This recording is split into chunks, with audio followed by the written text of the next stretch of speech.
Eu quero ler com você, começar pelo texto do Evangelho de Lucas, no capítulo de número 14, no verso, ou a partir do versículo 25. Jesus começa a expor algumas coisas bem interessantes. Lucas 14, a partir do verso de número 25. O texto diz assim: Ora ia com ele uma grande multidão, e voltando-se, disse-lhes: Se alguém vier a mim e não aborrecer seu pai, e sua mãe, e sua mulher, e seus filhos, seus irmãos e irmãs, e ainda também a sua própria vida, não pode ser meu discípulo.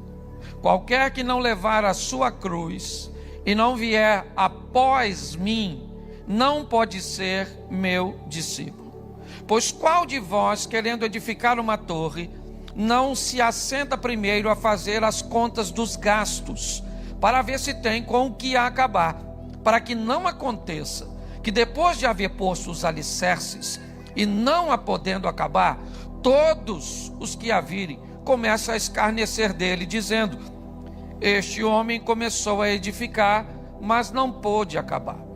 Ou qual é o rei que, indo à guerra pelejar contra outro rei, não se assenta primeiro a tomar conselho sobre se com 10.000 pode sair ao encontro do que vem contra ele com 20.000? De outra maneira, estando o outro ainda longe, ele manda embaixadores e pede condições de paz.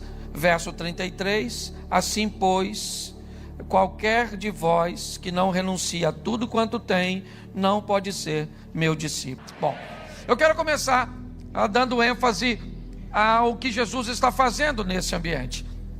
Note que Jesus está envolto numa multidão, e elas têm um intuito: segui-lo. Elas acham que desejam caminhar com ele, elas acham que são capazes de se tornarem seus discípulos, de tê-lo como exemplo e de viver um estilo de vida bem próximo do dele. Só que num determinado momento Jesus para e olha para a multidão, e me parece que o que ele quer é conscientizá-las do que elas estão querendo, é mostrar para ela que tem um custo, que tem um preço o que elas desejam. Então o que me parece é que ele cria um processo seletivo. Jesus vai explicar àquelas pessoas o quanto custa ser seu discípulo, como é que as coisas funcionam, porque pessoas que vão entrar em lugares desconhecidos, em ambientes cujos quais ela não tem muita informação, quanto mais rápido elas descobrirem o que vão fazer, o que pretendem fazer, o quanto custa, e aqui já eu vou estar transferindo isso para um ambiente de ter uma família, de se casar, de construir filhos, de entender tudo isso, de sair de um regime, certo? Onde você é livre para um semiaberto. É porque o casado é quase um semiaberto. Você sai para trabalhar de manhã e volta para dormir em casa e tem um encontro íntimo lá uma vez ou outra. Tá certo? É mais ou menos isso. Mas a minha proposta é mostrar a vocês, já eu vou transicionar, mas eu preciso que você entenda o que Jesus está dizendo. Ele está dizendo às pessoas que estão caminhando atrás dele, ele volta e diz: olha, eu preciso explicar algumas coisas para vocês, se vocês querem ser meu discípulo, ou meus discípulos, como é que as coisas funcionam. E ali ele começa a estabelecer algumas coisas. Ali ele começa a explicar, certo? Que as pessoas viverão confrontos com um novo estilo de vida que ele oferece para as pessoas. E fique tranquilo, porque quando o texto diz aborrecer seu pai, sua mãe, seu irmão, sua irmã, ele termina dizendo, certo, que ele também terá que aborrecer a si mesmo, ok? Ou seja, ele vai enfrentar adversidades para se relacionar em todos os ambientes cujos quais ele será luz, ele será uma referência, ele será alguém, certo, que irá conduzir novas pessoas, ou pessoas ao novo estilo de vida. Então, entenda bem, antes de entrar num relacionamento, você precisa saber o quanto custa, quais são os benefícios, quais são os desafios, e como vencer isso. Então Jesus começa explicando, olha, que ele usa o texto dizendo, ó, se alguém quiser, né, me seguir, quiser ser meu discípulo, ele vai ter que fazer assim, assim, assim. Ele usa o exemplo de alguém que deseja construir uma torre e diz: primeiro o que essa pessoa faz, ela se assenta para ver se tem condições de levar isso até o fim, porque o que está em jogo nessa história da torre são duas coisas: planejamento e reputação. É disso que ele está dizendo. Pessoas devem se assentar primeiro para ver quanto custa construir a torre, porque senão ele começa a construir e não consegue terminar, e as pessoas dirão dele: você começou a construir e não conseguiu terminar. Jesus está se referindo a planejamento, está se referindo à reputação. Logo à frente ele troca, usando e falando do mesmo assunto: qual rei que vai sair à guerra com 10.000 homens, sabendo que vem contra ele 20.000? E o que ele faz então? Ele chama pessoas experientes, seus conselheiros, para descobrir se há alguma estratégia de que com um número bem menor, 50% menor, ele é capaz de vencer. Então, no segundo exemplo, nós temos a experiência dos conselheiros e uma estratégia que pode ser montada. Eu tenho aprendido ao longo do tempo, lidando com relacionamentos, que pessoas, a maioria delas não estão casadas com as pessoas erradas, elas estão agindo de formas erradas ao lado da pessoa certa. Que na maioria das vezes, a forma de tratar o problema é pior que o problema em si. Às vezes o problema não é tão ruim quanto a forma de tratá-lo. E aí as pessoas se perdem em seus relacionamentos. Então a primeira coisa que nós precisamos entender é que não é barato construir uma família em todos os aspectos. Não é barato financeiramente. Você que é solteiro, tu sabe quanto custa a conta de luz, água, telefone, gás, IPTU, alimentação, escola, sabe nada disso, não é? Para você escureceu, a luz acende sozinha, certo? Você abriu o armário, a comida está lá dentro. Não, tem um custo. Então, antes de mergulhar nessa piscina, veja pelo menos se tem água, certo? Para você não achar que é um amigo. Tem muitas vantagens, ok? Eu não quero desanimar, eu só quero colocar você e te explicar que precisa de grana. O Salmo está lá, 128, bem-aventurado o varão. Lembra? O Salmo dizendo, me ajude aí. Bem-aventurado o homem que teme ao Senhor e anda nos seus caminhos. Olha como é que o texto fala direitinho, ó. Do trabalho de tuas mãos comerás, feliz serás de tu tirar bem. Nem casou, ele ganha dinheiro, é feliz, tudo solteiro. Agora que começa a falar da mulher, sua mulher, porque é assim que funciona: dinheiro vem primeiro, mulher depois, filho vem depois, teus filhos, lembra tudo direitinho? O que as pessoas fazem? Faz filho, não tem dinheiro, não tem mulher. E aí procura o pastor e diz: onde é que eu errei? A gente está tentando achar onde foi que você acertou, que para te dar zero, tá ruim, tá certo? Então, se tem uma coisa que a Bíblia quer, é que você seja bem sucedido, tenha sucesso. Então procure saber o quanto custa. Custa também emoções, custa um preço alto. Governar suas próprias emoções, entendeu? Domínio próprio, Senhor. Porque, presta atenção, você vai precisar saber ao longo da sua caminhada que para você viver em família custa emocionalmente. Você vai ter que aprender a lidar com as suas emoções para tolerar o comportamento dos seus pais, de seus avós, de seus filhos, de seu cônjuge, de seus parentes. É assim que funciona. Nós precisamos entender que existe um custo para isso. E se você não estiver disposto a pagar, você não vai conseguir viver com gente. É por isso, eu já falei isso aqui, porque tem gente que trocando relacionamento de gente por bicho, tá criando bicho, botando o nome de gente em bicho. Renata, ela fala o nome de uma pessoa dentro de casa, mas é uma gata. Você tá rindo, mas é sério. A mulher esses dias chamou o que eu achei fosse uma menina, estava tomando um cafezinho na casa dela, lá em Xerém. Ela chamou, eu achei que era uma garota, tentou um frango. Eu nunca tinha visto frango, pastor, atendendo por nome de gente. De onde eu venho, frango é... Ela chamou o nome, não lembro agora. Entrou uma franguinha do pescocinho pelado, mas uma coisa linda. Quando a franga entrou, eu já vi o quiabo. E ela falou comigo: pastor, olha como é linda, é minha filha. Eu pensei, essa dona bota ovo. Você está entendendo? E eu presto atenção, eu não estou falando mal do seu pet. Um bichinho é excelente companhia, sim ou não? Então tenha seu bicho, e se resolver ter, cuide dele da melhor maneira possível. Agora saiba de uma coisa: bicho não substitui gente. Você está entendendo?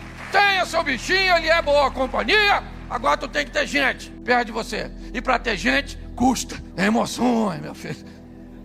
E também você precisa entender que há um preço espiritual, porque tem umas pessoas que eu vou falar a você, eles parecem que vieram do inferno para a sua vida, ainda vem quentinho. E aí, querido, eu aprendi uma coisa lidando com família. Tem coisa que você resolve na mesa, com planejamento. Tem coisa que você resolve no sofá, com intimidade. E tem coisa que você resolve no altar, com oração. Você está entendendo?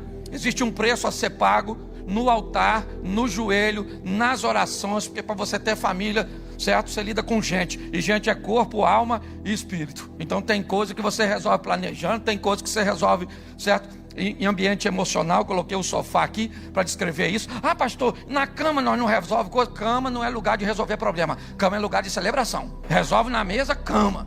Resolve no sofá, cama. Resolve no altar, cama. Cama é para celebrar, não é para resolver problema não.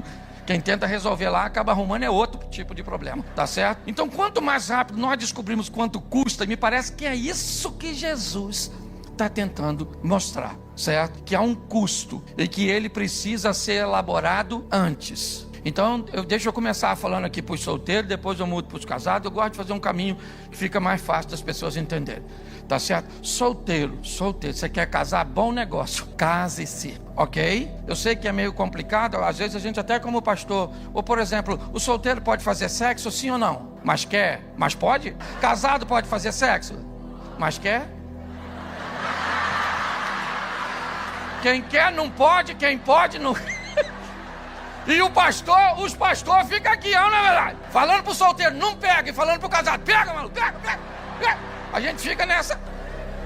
Então é o grande, se você quer casar, querido, saiba de uma coisa, é algo extraordinário. No casamento sai a formação do novo núcleo familiar, tá certo? Pastor, como é que eu escolho a pessoa para casar? Vou te dar algumas dicas e não tem como te dar todas as informações, até porque eu não tenho, certo? Bom, uma coisa importantíssima, certo? Que você precisa, né?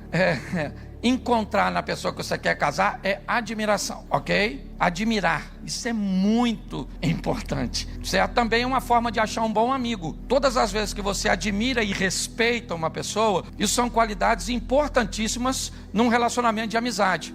É lógico que dependendo do tipo de amizade, todas as vezes que chega uma pessoa na sua vida, é obrigação sua selecionar essa pessoa e discernir onde é que essa pessoa cabe dentro do seu relacionamento. Você está precisando de um amigo? Beleza, que tipo de amigo você precisa? É só para lazer? É para futebol? É uma brincadeira? É uma pescaria? É um chazinho? É só um ambiente que tem mais a ver com agenda do que tem a ver com destino? Beleza, seus critérios para esse tipo de amizade podem ser um pouquinho mais superficiais. Essa pessoa não vai frequentar suas amizades, a sua casa, não vai ter acesso à sua intimidade. Então o que você requer dela, ou seja, o currículo dela, pode, certo? Ser avaliado de uma forma superficial. Não, eu quero um sócio. Bom, então você está precisando de uma pessoa que vai entrar na sua vida e precisa trazer consigo recursos. O que é que você precisa? Expertise. O que você precisa? É grana? É conhecimento? É network? O que você precisa? Então você vai buscar nessa pessoa, ok? Os requisitos que você precisa da pessoa que você está querendo introduzir na sua vida. A obrigação de fazer isso, ela é sua. O nível máximo que você introduz uma pessoa na sua vida é o conjugal. Você vai se tornar um só com ela. Então os critérios têm que ser rigorosíssimos. Tá certo? Então tem que ter admiração, porque todo mundo gosta de ser admirado. Vou falar aqui para as mulheres. Não precisa falar se já aconteceu, mas preste atenção. A senhora é casada, mas como é boa ser admirada. Às vezes a senhora estava numa loja de departamento, num shopping, escolhendo uma roupa. De repente a senhora olha para longe, tem um homem olhando para a senhora. Aí a senhora abaixa a cabeça, mas a cabeça continua olhando. Fica pensando, meu Deus, nossa, parece que está olhando para mim, meu Deus. Será que eu estou legal? Nossa, eu sou bem casada, serva do Senhor, mas que é bom, né? Meu marido nem olho tem mais. Não, na verdade, ele nem me enxerga. E às vezes você levanta os olhos de novo, ele está olhando aí, você fala, meu Deus do céu, está olhando. Quando você olha pela terceira vez, sumiu, louvado seja Deus, glória a Deus. Mas foi tão bom, que a admiração é algo importantíssimo. Respeito. Agora, se você quer casar, além de admiração e respeito, tem que ter desejo. Um negócio que os hormônios botam nas suas correntes sanguíneas. Nunca case com quem você não tem desejo, solteiro. Ah, pastor, não posso casar por desejo vir depois. Desejo depois não vem, ele costuma ir. Você tem que ficar gritando com ele, volta aqui. Não me deixa sozinho nessa furada. Então, quando você tem admiração desejo e respeito, o ambiente está pronto para quem chegar. O amor, ele é o último a chegar, também costuma ser o último a ir embora. Respeito, admiração e desejo costumam ir embora primeiro. Quando respeito, admiração e desejo são muitos, eu moro no interiorzinho, né? Xerém, eu considero o interior. Uma das coisas fascinantes agora, nesse período que vai entrar, é a escassez das chuvas. E todas as vezes que os recursos dos rios, ou seja, as águas baixam, as pedras começam a aparecer. Pedras que nós não víamos quando os recursos eram muitos. Quando tem muita admiração, quando tem muito desejo, como tem muito respeito, a mãe dela é um anjo. O cunhado não tem tanto defeito. Quando os recursos são muitos, certo? Parece que os defeitos ou que as deficiências, elas não existem. Mas o tempo da seca, o tempo que os recursos vão baixar, ele vai chegar, quer hoje, quer amanhã. E quando eles chegarem, coisas que sempre estiveram ali e você nunca notou, elas vão aparecer. E aí a pauta divórcio pode saltar num diálogo dentro da sua casa. Então é importante nós entendermos isso. Se vamos escolher alguém para se casar, é importante entendermos que a vida une pessoas diferentes. A vida é esquisita nesse aspecto. Já ouviu dizer que os opostos se atraem? É assim que funciona. Eu já falei disso aqui, estou só repetindo. Você vê, por exemplo, uma mulher proativa que se apaixona por um homem lerdo. Tem algo de errado nisso? Não, é a vida dizendo para os dois. Um tem algo que o outro precisa, e o outro tem algo que o um precisa. Então a mulher diz assim: vambora, vambora, vambora, vambora. E o marido diz: calma, o mundo não vai acabar hoje. Você pensa, cara, acabou semana passada, seu lerdo.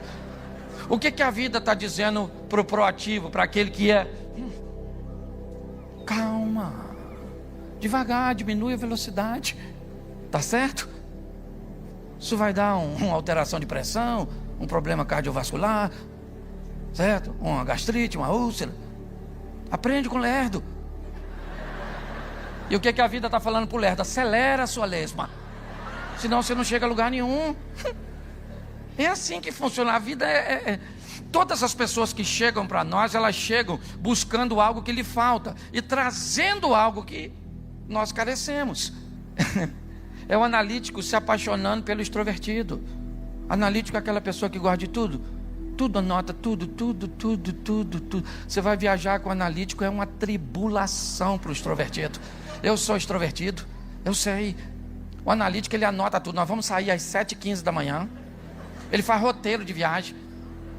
Aí nós vamos andar 1h45 minutos, onde vamos parar na primeira parada, onde a especialidade é um pão com linguiça, que custa R$12,90. Já consumimos 17%. Assim que chegarmos no local, vamos levar 10 minutos para tirar as malas. E aí vamos para o almoço. Eu quero saber se eu estou indo viajar ou se eu estou indo para prisão. É para Bangu que eu vou?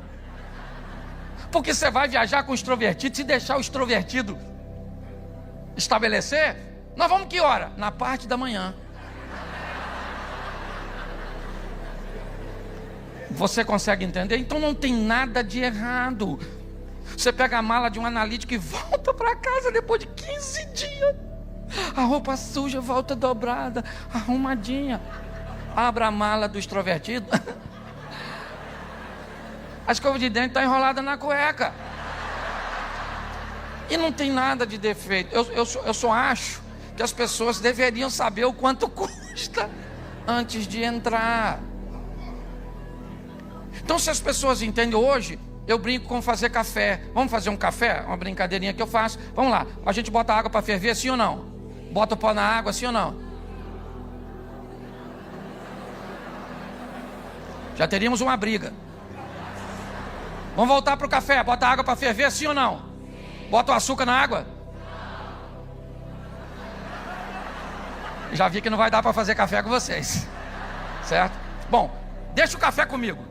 Botei a água para ferver, botei o pó na água, passei a água com o pó no coador e adocei. Eu fiz o quê? Botei o açúcar na água, botei o pó no coador, peguei a água com açúcar e fervi. E depois joguei ela no coador. E o que eu fiz? Eu fiz a mesma coisa de maneira... Então, esse é o grande problema. Às vezes você aprende a fazer algo na sua escolinha, lá na sua família, e quando você chega Depois de casado, na hora de se relacionar, o outro faz diferente. Então por isso eu aprendi a nunca mais tratar casais dizendo que eles têm defeito. Eles têm áreas de desenvolvimento. Olha como é que fica suave. Certo? A partir de hoje seu marido não tem mais defeito, sua mãe não tem mais defeito, eles têm áreas de desenvolvimento. Às vezes eu vou conversar com minha mulher e falo, querida, eu queria ir para aquela área de desenvolvimento sua, que está meio atrasada. A gente precisa acelerar o processo. Então, se as pessoas entenderem isso, que a família traz consigo, né, a sua cultura, eu vou tentar explicar o que aconteceu de uma forma mais suave que o cara me falou. Um cara me procurou e me disse, pastor, eu vou largar minha esposa. Eu disse, por quê? Ele disse, porque ela me xingou, usou uma palavra, certo? E eu achei que a palavra não era boa, mas também não achei que era motivo de divórcio, não. Mas ele ficou chateado. E aí eu tentei entender o que era a palavra para ele. Rapaz, ele falou, pastor, na minha casa meu pai nunca falou assim com minha mulher, com minha mãe, nunca gritou, nunca se falou um palavrão, nunca falou nada, pastor. Se ela falar isso comigo de novo, eu rebento ela. Eu vou bater nela, pastor, eu vou matar essa praga. Eu falei, que é isso? Aí eu chamei a mulher, ele saiu, entrou a mulher, ela entrou assim, ó. Escutou aí, pastor? Falou que vai me largar só porque eu mandei ele fazer isso. Falei, maluco, ela vai mandar de novo. Aí fui tentar entender o que era aquela palavra para ela.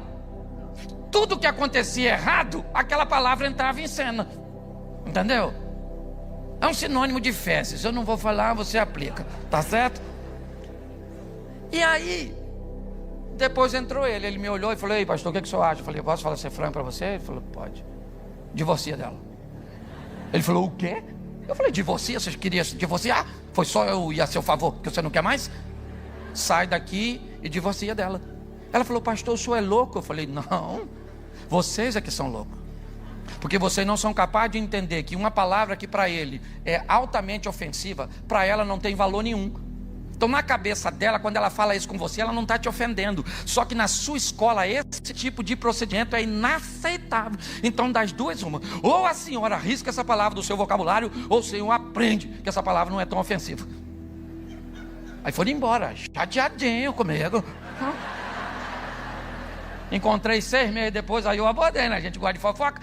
Aí eu fui e falei, pastor. Falei, e aí, irmão, como é que tá? Ele falou, pastor.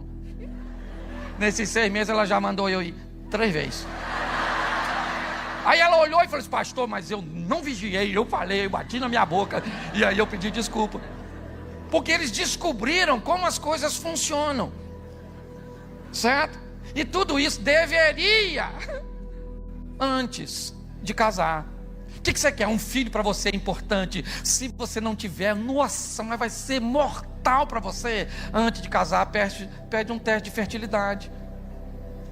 Entendeu? Para saber se a pessoa pode fazer filho. Esse dia a mulher falou para o marido assim, pastor, ele não é homem para me dar um filho. Um cara trabalhador, honesto, bonito. Só que o cara tinha um problema de esterilidade. Eu falei, meu Deus. Então se é importante para você, cuide disso, descubra, porque o preço que você vai pagar é até o último dia de vida seu ou da pessoa. E a perspectiva de vida aumentou. Vai demorar a morrer, eu estou falando sério, tá certo? Então observe antes de se casar. As pessoas não fazem nada disso. Aí depois, pastor, ela não sabe cozinhar. Ô minha filha, você não sabe desde cozinhar. Desde quando? Desde sempre, pastor. Ele já sabia que eu não sabia cozinhar. Aí eu falo, por que você casou com ela? Porque eu pensei que depois ela ia fazer. Eu falei, então vai embora. Continua pensando, uma hora, quem sabe ela faz. Bom, a mulher do século 21 tem que saber cozinhar, sim ou não? Claro que não. Homem do século 21 não come. Um astronauta pega uma barrinha. Eu não estou sendo machista, só quero que você entenda que se o cara vai casar com uma mulher, ele pode casar com uma mulher que não sabe cozinhar, sim ou não? Claro que pode, ele só tem que ter dinheiro para pagar uma que cozinha. Porque comer vai ter que comer. Você está entendendo? Só que as pessoas não falam, pastor, eu queria que ele fosse romântico, casasse com o filho de Dom Juan. Casou com o filho de Shrek. O cara não sabe. E preste atenção, entenda isso aqui. Eu já vou voltar aqui já.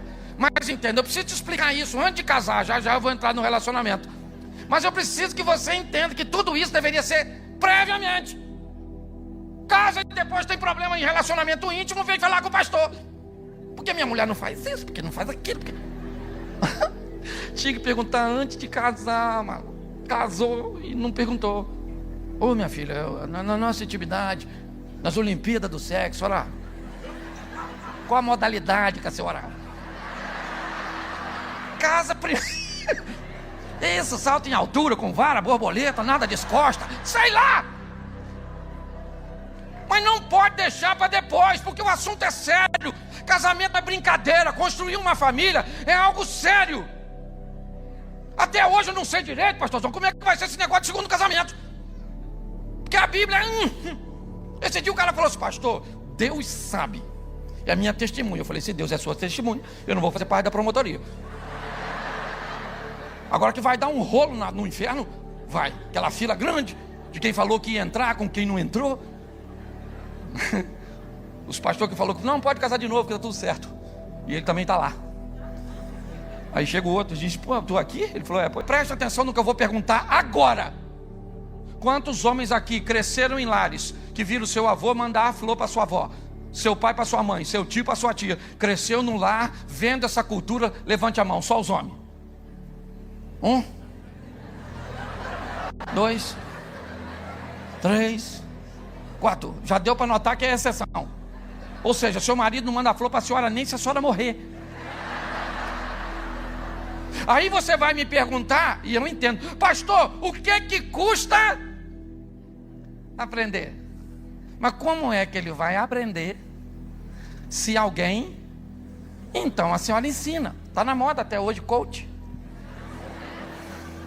Pega o telefone do seu marido e bota. 7 de março. Isso, 1h da tarde, 13 horas, desperta. Mensagem: amanhã, 8 de março, Dia Internacional da Mulher. Quero lírios brancos, Casa da Flor, Michele, telefone. Vou botar para despertar amanhã também no dia 8, que é para ele não esquecer. 11 de junho, amanhã é Dia dos Namorados. Isso aí. Rosa vermelha, Casa da Flor, Michele, telefone. Dia 3 de outubro, 14 é meu aniversário. Agora eu quero copos de leite, Casa da Flor. E bota lá pro marido. O que é isso? Treinamento. Vai despertar dia 7. Ele fala: o que é isso aqui? Palhaçada, palhaçada, palhaçada. Dia Internacional da Mulher. Dia Internacional da Dia da Mulher todo dia, rapaz. Dia Internacional. O que é isso aqui? Lírio branco, sei lá onde tem lírio. Tem na Casa da Flor. Não conheço ninguém lá. Michele. E telefone, tá tudo aqui, pronto. Aí ele compra, a senhora faz o quê? Celebra. Pega uma mesa, ornamento, bota um vaso, enfia as flores, entendeu? Faz uma comidinha leve, dá um Rivotril para as crianças, escolhe uns 2 episódios de uma série legal, entendeu? Toma um banho de vencedora, pinta para a guerra, certo? Quando ele chegar, a senhora já... Meu amor, você lembrou? Olha, flor! Não aplaude não, peraí. Você lembrou?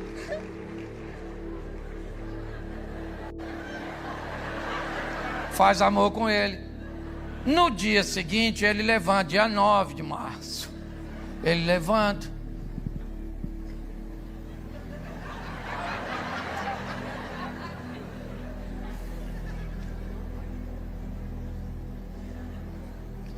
É cada flor?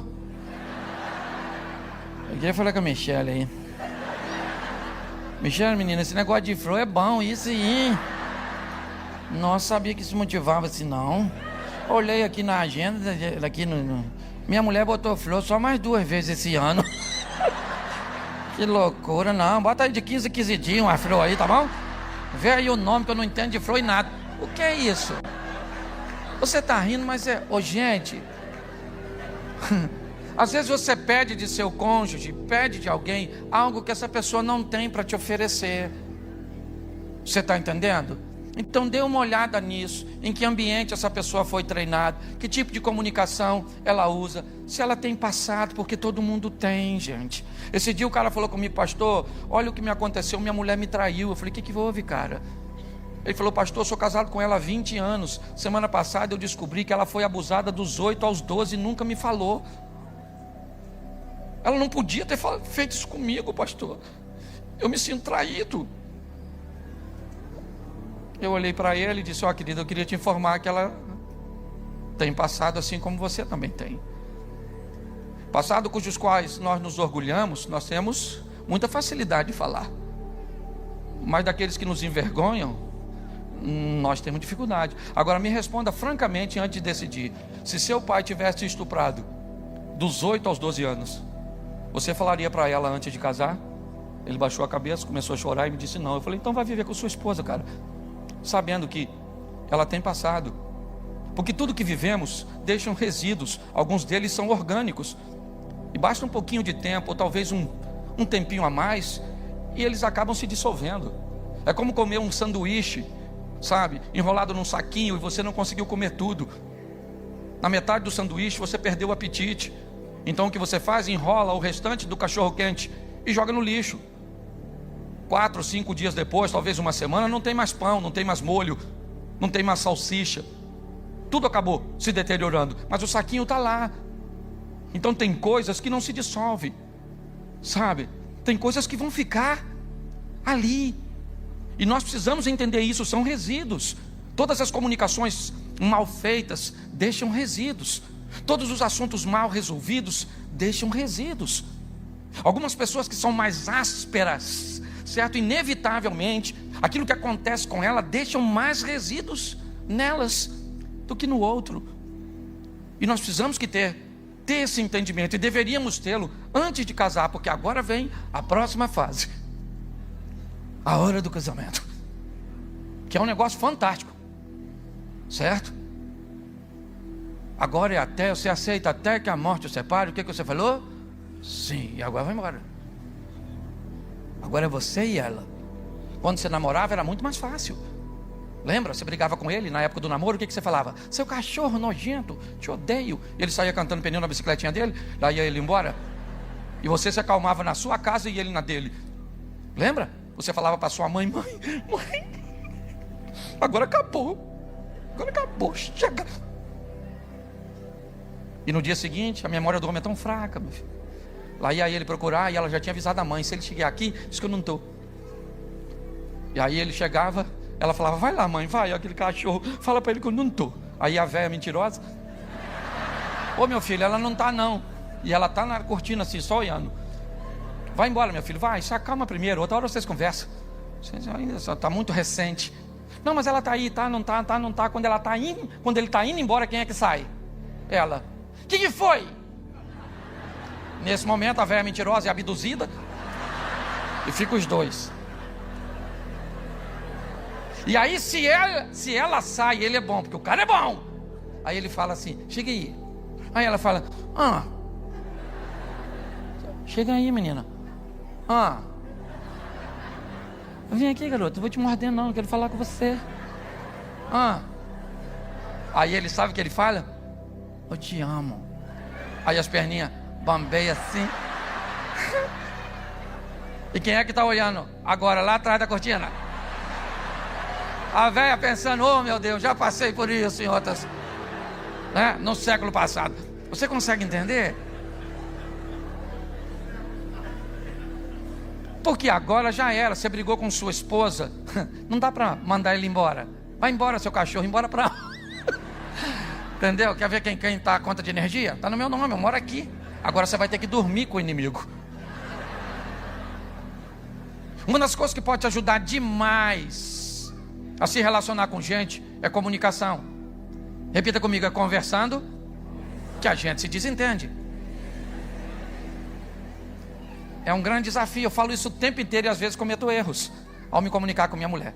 Porque uma mulher, quando conversa, normalmente, é só para desabafar. Maridos, homens, nunca tente dar um conselho para sua esposa. Ela não quer, mesmo que tenha pedido. Não dê. É só você olhar como uma mulher pede conselho para outra e o que a outra faz. Menina, nossa, estou com a cabeça tão quente, queria, sabe, se me desse um conselho, que eu estou precisando resolver um negócio, a outra fala, fala menina, fala. Vai lá. O nível de atenção é 100% para falante. Fala menina, o que é? Aí a outra vai falando, a que está escutando, ela vai se movendo, interagindo, escutando, quietinha. Às vezes dá alguns sinais, encosta uma na outra. Quando ela termina de falar, a outra diz assim, menina, acabou? Nossa, estou atrasada. Tá bom, foi um prazer conversar com você. A outra fala assim, nossa, estou tão bem, já sei até o que eu vou fazer. E foi embora. E não teve conselho, porque ela sabia que a outra não queria conselho, ela só queria desabafar. Qual é o problema? É que você casa com um homem, e o homem, se pedir conselho, ele quer conselho, certo? E um homem, para escutar né, o pedido, ele não precisa estar olhando, nem com muita atenção. Então você vê dois homens conversando sério, um está assim, o que está escutando, ó.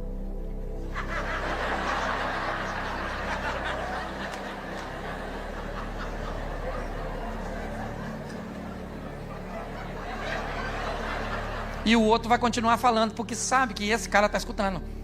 Porque no mundo masculino, assim é que nós escuta. E ele sabe que se o cara pedir um conselho, o que ele quer? Então no final tem que vir um conselho. Aí o que acontece? Homem e mulher. Casa. A mulher pede um conselho, o que o cara faz? Dá. Aí a confusão está armada. Porque não é para dar. Entendeu? Quando ela vai falar, o nível de atenção que você dá para sua mulher não pode ser o mesmo que um homem. Sua mulher falar, para tudo e olha. Sim, isso. Sério, garota? Nossa, que absurdo. O que você fez? Nossa, quanta sabedoria. Isso é um estimulante para ela falar. Mas no final, não dê conselho. Entendeu? O que você acha? Isso mesmo, a vida é assim. Entendeu? Complicado assim mesmo. Você já resolveu, você é inteligente pra caramba, você é uma benção. Porque quando um homem termina de escutar, o que ele fala? Cara, eu acho que você está certo nisso, nisso e nisso. Mas isso aqui, cara, eu acho que você deveria fazer diferente. Já que você me pediu a opinião, eu acho que isso aqui você deveria. Aí o cara, cara, não tinha visto por esse ângulo. Sua mulher te pede um conselho. Você diz, olha, já que você pediu, eu vou falar. Eu acho que você está certa nisso aqui, e nisso aqui. Isso. Agora isso aqui, se eu fosse você, eu faria diferente. Sabe o que ela vai falar para você? É por isso que eu não gosto de conversar com você. Porque você nunca me dá razão. Você é sempre do contra, você sempre me puxa para trás, a minha vida não anda. O cara fala, ela é louca.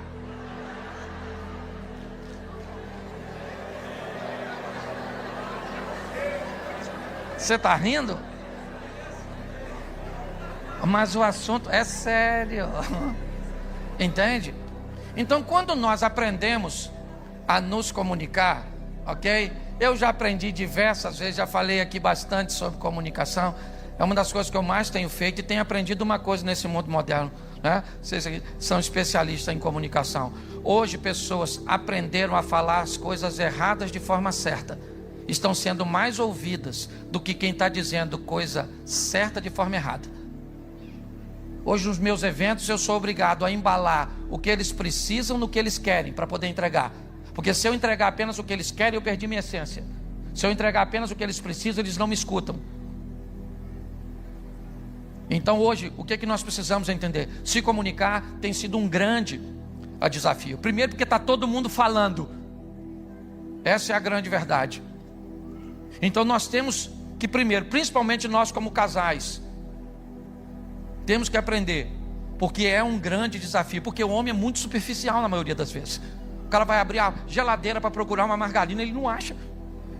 Margarina. Aí ele grita a mulher que está lá no banheiro: amor, a margarina acabou? Ela grita lá do banheiro: não, filho, está do lado do leite. Aí vem ele: leite. Ué, mas tem leite aqui? Eu não quero nem um leite, eu quero a margarina, mas está perto do leite. E aí ele grita para ela: amor, acho que acabou. Aí ela deixa o secador no banheiro e vem meio, metade princesa, metade Fiona. Vem andando, olhando para o marido com a geladeira aberta. Ela faz assim, ó.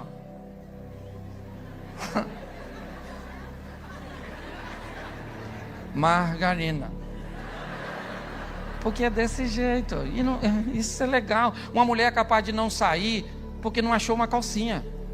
Ela queria sair com aquela calcinha. Abriu a gaveta, não tem a calcinha. Abriu a segunda gaveta, cheia de calcinha, não tem calcinha. Abriu a terceira. E o marido desavisado pode chegar no ambiente, ele viu que a mulher nem achou a calcinha. Sabe o que ele pergunta? Já está pronta? Ela fala: eu não vou mais, eu não vou. O homem não entende isso, porque ele não vai procurar uma cueca para sair. Aliás, se a senhora deixou a calcinha na gaveta dele, corre o risco dele ter vestido. Na verdade, porque ele não está nem aí. O cara não está nem.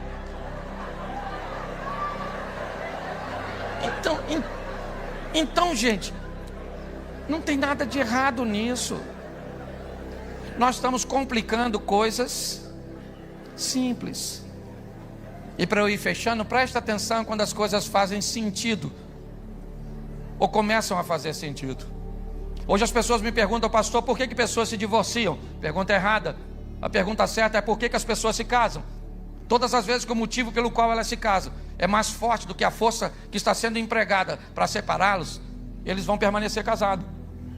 Quando o motivo do casamento ele é fútil, ele é superficial, uma toalha molhada em cima da cama, qualquer coisa pequenininha.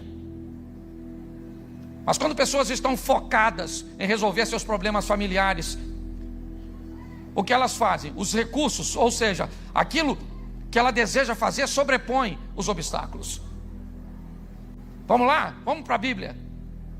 Vamos pegar Marcos 5. Jesus acaba de descer em Cafarnaum. Jairo, um homem religioso, um dos chefes da sinagoga, ele tem um problema na sua família. Ele tem uma garotinha de 12 anos. Essa menina está à beira da morte. A turma que frequenta o local onde Jairo lidera não gosta de Jesus. Alguns chegam a dizer até que ele tem demônios e que seus poderes vêm do mal. Jairo era um líder. Se descobrirem provavelmente que ele foi procurar Jesus, sua reputação, talvez seu cargo na sinagoga, mas tem algo que é superior a isso. O que é? O desejo de ver sua filha curada.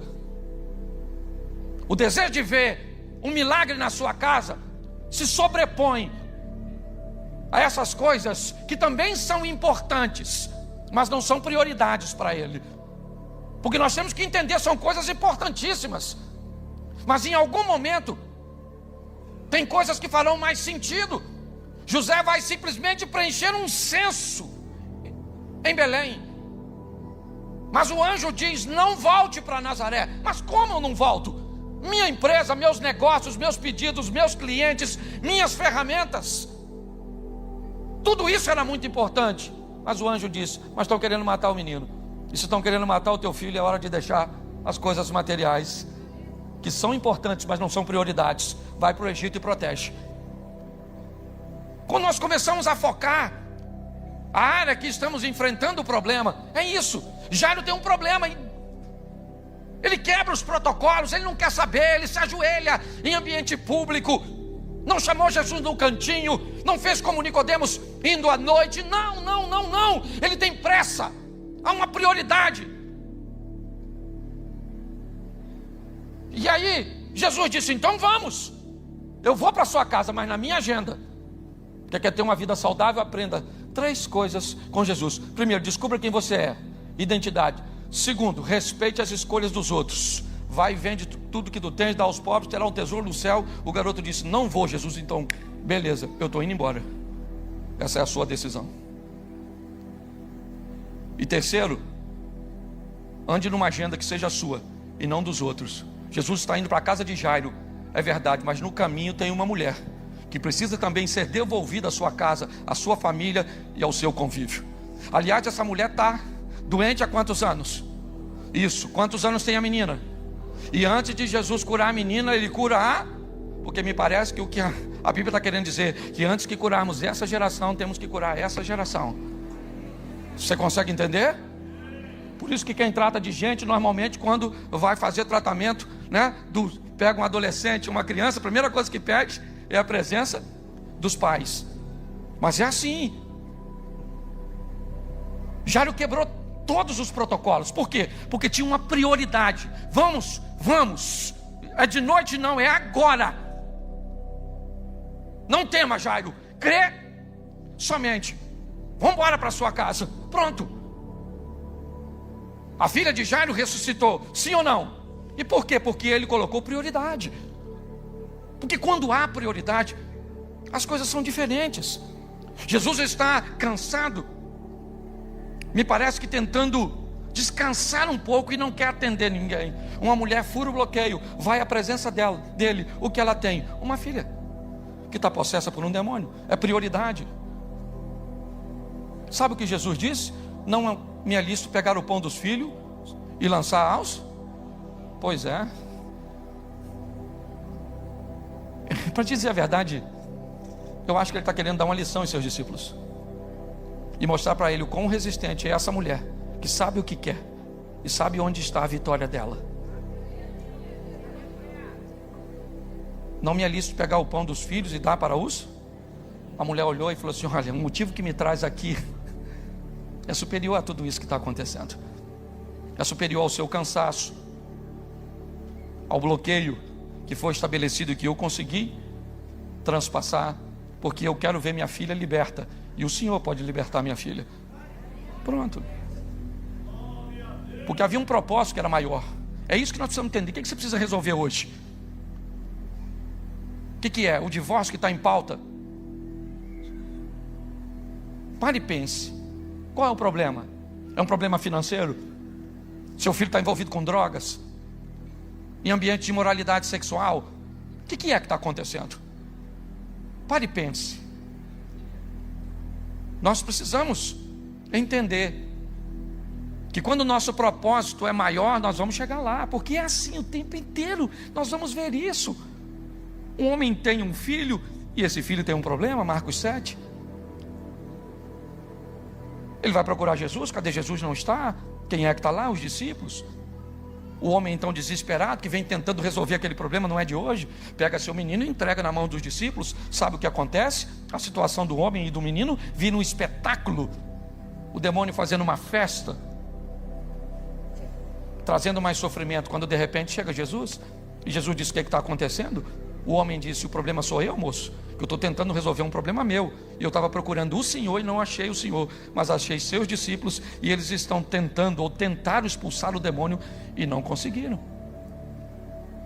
Jesus falou: ô geração incrédula, até quando eu vou estar com vocês? Me traz um menino. E trouxeram o garoto. Quando o demônio viu Jesus, ele continuou dando o seu espetáculo. E Jesus disse: há quanto tempo acontece isso com ele? Ele diz: desde novo. Há muito tempo esse demônio está aí. E se o Senhor pode, preste atenção no que diz o Pai, se o Senhor pode fazer alguma coisa, nos ajuda. Eu não tenho mais o que recorrer.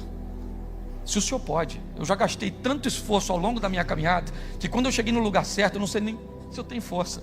Se o Senhor pode, Jesus falou: se eu posso, vamos fazer o seguinte, não joga a responsabilidade para mim não. Se você crê, tudo é possível ao que crê. Sabe o que ele disse? Eu creio, mas eu preciso da sua ajuda na minha incredulidade. Pare e pense o que aquele pai está mostrando, que sabia o que queria, e que não ia ser a vergonha, a exposição, uma palavra negativa, uma demora. Nós precisamos entender isso. Só que todas as vezes que queremos um milagre, nós temos um exemplo muito legal, e eu vou terminar aqui. Ana, que também é uma questão de família, certo? Penina sabia algo crucial. Tinha alguém que podia mudar o destino de Ana, e esse alguém era Deus. e ele está em Siló. É assim que funcionava. E todo ano Eucana levava a sua família. E quando chega no ambiente, quando chega na igreja, me permita colocar assim, quando chega na igreja, naquele ambiente onde nós somos inspirados com as histórias, quando nós sentimos através dos louvores, das palavras, o mover de Deus, pode ter certeza que a Penina também vai estar na igreja. Seu desejo é desconcentrar você, é fazer com que seu telefone te chame a atenção, que a roupa inadequada de alguém te chame a atenção, que um barulho, que alguma coisa precisa. Porque o mal sabe que a sua história pode mudar na presença de Deus. Mas para que isso aconteça, você precisa estar ligado. Então a melhor maneira é desligar você, é tentar remover a sua atenção. Nós estamos num ambiente de milagres. E o diabo sempre, eu falei isso aqui no comércio, sempre vai tentar reter alguma coisa. Sempre vai tentar reter alguma coisa. E como o faraó disse, vocês podem sair daqui para adorar, mas eu não deixo você levar a família de vocês. E Moisés diz, nós vamos sair daqui todo mundo. Ninguém vai ficar para trás. Se nós queremos viver o milagre de Deus, nós precisamos entender que a nossa história muda na presença de Deus. Eu já tive pauta de divórcio algumas vezes no meu casamento ao longo dos 32 anos. Algumas de forma mais superficial, algumas de forma mais incisiva. Eu já tive problema com os filhos, eu já tive problemas financeiros, eu já tive problemas de saúde, eu já tive problema com meus pais, com meus irmãos, eu já tive muitos problemas familiares. Mas eu posso dizer uma coisa a você: a vara e o cajado do Senhor foi o que me manteve de pé. Você está no lugar certo. Eu não sei o que você precisa, eu só sei que se depender de você, faça. Não espere Deus fazer o que você tem que fazer, mas não tente fazer o que você não pode, porque é Ele que faz. Então hoje você pode sair daqui com duas posturas, ou talvez com nenhuma delas, porque a escolha sempre é sua. Sempre é sua. E é assim que funciona. A cruz que você vai carregar, normalmente ela será composta, na maior parte, dos resultados daquilo que você fez, e uma parte menor dos desconfortos da vida e de coisas que muitas vezes nós não conseguimos explicar. Mas cabe a você decidir ser um vencedor. Você está aqui, Deus está presente neste lugar. O culto vai acabar já já. O pastor Silas não pode ir com você, eu não posso, mas tem alguém aqui que pode. Esse alguém é o Espírito Santo de Deus. Está faltando recursos? Faça com que os recursos voltem. E aquilo que era deficiência já já vai desaparecer, porque sempre esteve ali. Seu marido sempre foi desse jeito. Você não via porque tinha muitos recursos, cobriam. Traga de novo. Quer melhorar seu casamento? Eu tenho falado isso, as pessoas às vezes riem e acham que eu estou brincando. Mas casados, beije seu cônjuge pelo menos 2 ou 3 vezes no dia, no mesmo estilo de quando você namorava. Pegue seu marido, beijo mesmo, beijo, sim, aperta. 2 ou 3, eu estou falando sério. Hoje você pede casado para beijar, eles beijam igual lá onde eu moro, toca animal. Parece que está mandando para a mula dele na carroça. E vá se divertir, porque já já você está morrendo. Estou falando sério. Esse dia a senhora era uma garotinha, olha para a senhora hoje. Lembra, você é todo musculoso. Hoje parece que caiu no ácido, certo? Então eu queria que você ficasse de pé agora.